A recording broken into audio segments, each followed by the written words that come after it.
It's Monday, and I already miss my bed. Meanwhile, Lil Nas X gets exposed, Nikita Dragun gets exposed, and James Charles gets exposed, and Nikocado Avocado exposes himself. By the way, folks, I recently found out David Dobrik's favorite book is The Berenstein Bears Join a Cult. He had to learn how to run one somewhere. Irrelevant news.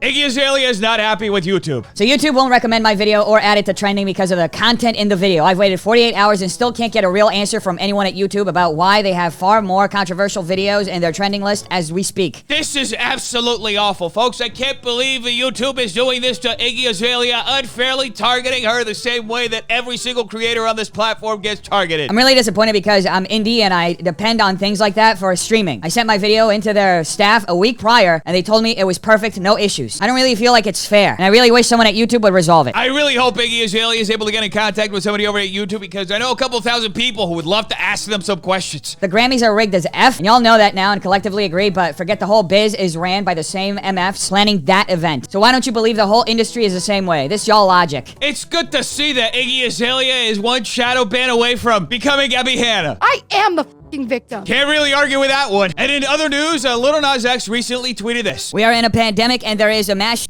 every week, but y'all are gathering in church to discuss shoes, LMAO. That's right, folks. There's so many awful things going on in the world right now, and people are just worrying about the wrong things. And this pandemic ranks at the very top of it. I am so glad that Lil Nas X is a type of person who avoids going out to public COVID events.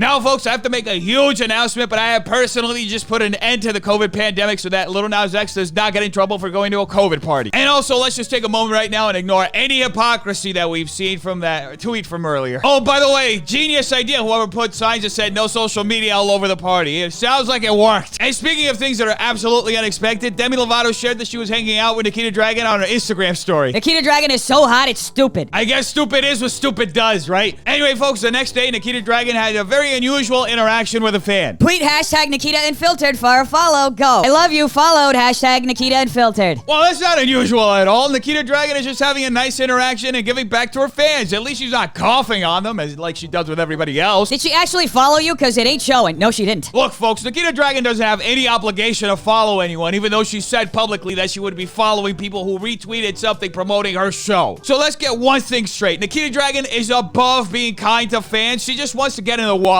There's this boy that I've been kind of crushing on via TikTok, Lewis. He's from Miami. He's really nice. I obviously think he's very, very attractive.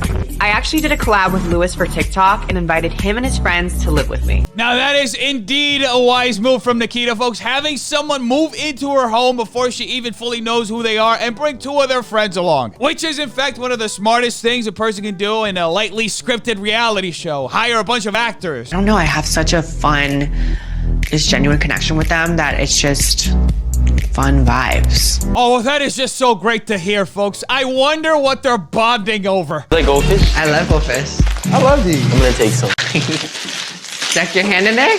This show is just so incredibly entertaining, folks. Personally, I love to watch a group of adults connect over snacks made for kids. There's definitely an attraction there with Lewis, but I don't really know what to really think about it. Trying to figure out what his vibe is. Oh, we should make videos. Yeah, what should we do? You have a ring light? Let's bring out the ring light then. This show is a masterpiece, folks. The dialogue, the camera work, the editing. It has soul. It has power. I connect to it on such a superficial level. Even though Lewis is here and I'm so excited to get to know him better, I obviously have prior commitments, and homeboy David over here just won the prize of going on a date with me. Uh-oh, sounds like we got trouble in paradise. I mean, jealousy is always a little bit fun. Why not see who's vibing me more? I mean, I am a prize, so boys, you gotta compete. I can't tell you enough how much I'm learning about Nikita in the social media world through this show. First off, that people are as toxic as they are on the internet in real life. Anyway, folks, Nikita's manager had a very special message to her about the people that she literally just moved into her house at the beginning of the episode. Who we bring in and like really protective, making sure people aren't taking advantage of you or just social climbing. Yeah. I couldn't agree more, folks. I mean, you can't really let people overstay their welcome, especially on a reality show. You gotta use everything you can out of them and then make sure they're hitting the door. Anyway, folks, we haven't talked about Nikocado Avocado in a while. What has he been up to? Okay.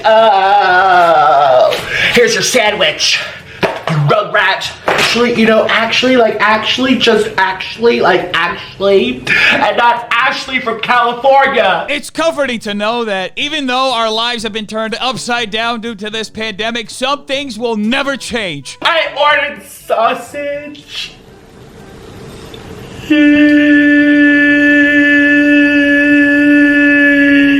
Now, folks, if you're like me and you have a hard time falling asleep, this may come as a surprise, but I highly recommend you getting that sound of Nikocado crying and using it as a white noise machine because it does wonders for helping you fall asleep. You made me feel so sad.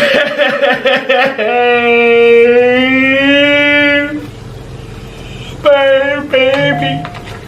I can't believe this, folks. I am appalled that Nikocado and his husband Orlin have broken up for the 3,977,382nd time. I couldn't have seen this coming. And it is so incredibly sad, like a telenovela.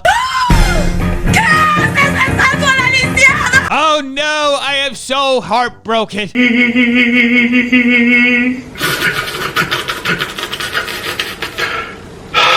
Now, before people start jumping to conclusions and say that Nikocado is just doing stuff to get attention, this is very real, folks. And right now, he's just doing a meditation technique to make sure that he gets all the tears out so that he can keep getting views. Have to be strong. It's okay to cry. It's okay to let the haters be like, oh, you're just faking. Oh, you're just acting. Oh, you're just trolling for views. I mean, obviously, Cambodinese, whatever. That stuff is what it's obvious. I agree, folks. After watching Nikocado for over a year, I can tell you without a shadow of a doubt, it is crystal clear when he's faking and when he's not. Because he's literally been faking it for over a year, and we love deception in this Minecraft house. But this is my life. This is my life, and I'm alone. I feel so bad for Nikocado right now, folks. He hasn't learned that the secret to solving being alone is just getting yourself a few cats, a few puppies, and if you have room in your home, a few penguins as well. I heard they love to cuddle. And in other news, people are discussing James Charles making money off of his apology video. Here's how much money James Charles made on the video where he apologized for inappropriately talking to. And yes, it does appear to be monetized, which obviously doesn't feel right. He posted the video yesterday and it already has almost 3.2 million views. Anyways, based on these numbers, it looks like James made around $13,000 for his apology. Let's get one thing straight, folks. If any YouTuber out there ever has to upload an apology where they confess to allegedly committing 2 crimes, the one thing that they should do is monetize a video. How else are they supposed to pay for their legal fees? Wait, did James Charles try to shoot his shot with you last year? Yeah. Now, folks, even though James Charles was allegedly sending inappropriate messages to musician Alfie Templeman literally months before Alfie's 18th birthday, James's legal fund is booming, so there's nothing to worry about. Allegedly. And now, palate cleanser. Anyway, defenders, make sure you like and subscribe for more videos like this. If you like, will be another lawyer that James Charles hires for his legal team. Tell me in the comments down below what do you think. I want to know. Check out these videos right here. There are good too. Make sure you're still washing your hands, taking the vaccine, and staying away from stupid people. Have an amazing day, defenders. I love all of you. Peace.